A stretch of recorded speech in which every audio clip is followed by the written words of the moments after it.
Kailan matatapos to? Ito ba binili nyo bago na to? O inayos nyo lang yung nasira? May nabili kami kasi iba yung thickness ko nito. Iba yung thickness na kailangan. Kasi ito, thick siya.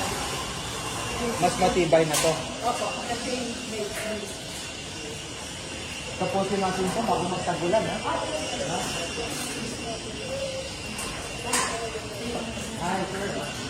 Oo, tapusin natin ito bago magtagulan, no? Kaya, no? Wala naman yung ano yung bubong, no? Wala. Wala tayo naman po.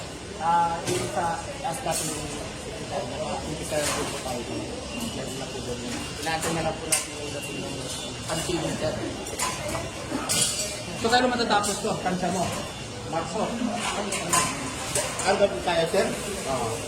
Nag-uubot kami mo kami, sir. Sige. In-house pala.